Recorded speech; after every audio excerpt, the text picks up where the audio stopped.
Welcome to Legit News.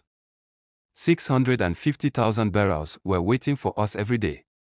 According to the company's management, the Dangote Refinery will receive its first shipment of crude within the next 2 weeks and will start producing up to 370,000 bpd of diesel and jet fuel in October.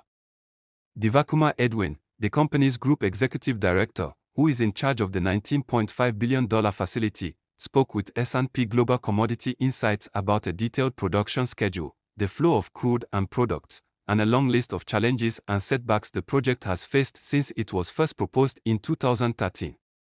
Edwin, who once oversaw Dangote Cement, stated, "Right now I'm ready to receive crude. All we have to do is wait for the first ship. Hence, as soon as when it arrives, we can begin," he continued.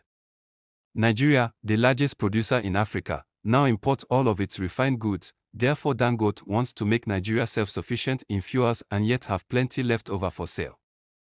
According to our production profile, Edwin said, basically, 50% of my production will satisfy 100% of the country's requirement. Although the volumes will be relatively small, he stated that excess gasoline, which would be of Euro 5 quality and include 10 ppm of sulfate, will be shipped to other African markets as well as the US and South America. In the meanwhile, diesel will be sold in sub-Saharan Africa and jet fuel will be exported to Europe. According to information from S&P Global Commodities, Nigeria imported 383,400 bpd of gasoline and diesel in the first quarter of 2023. At sea. Following the termination of the subsidy, imports decreased to 193,000 bpd in Q2. According to Edwin, the refinery's output may be evacuated via road or by sea, with each route capable of handling 80% and 75% of production, respectively.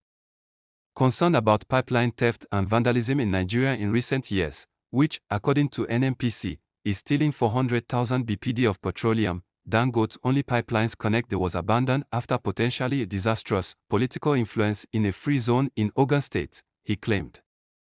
The crew spent a year clearing the 33 square kilometers of land in Lagos State after discovering that more than 70% of the property was a swamp after spending $100 million to purchase it.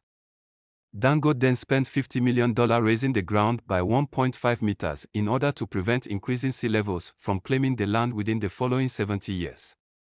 We had to employ the biggest, second biggest, and third biggest dredgers in the world to pump in around 65 million cubic meters of sand, he said.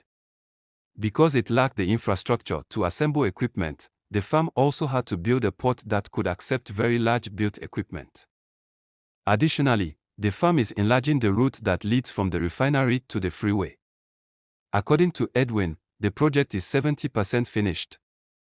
Edwin claimed that despite conversations beginning as early as 2013, Dangote started actual building just 5 years ago after a litany of setbacks and delays. The initial piece of land by 320 cranes bring 200,000 pikes to Nigeria to avoid sinking, and invest in a granite quarry that can produce 10 million tons of granite annually.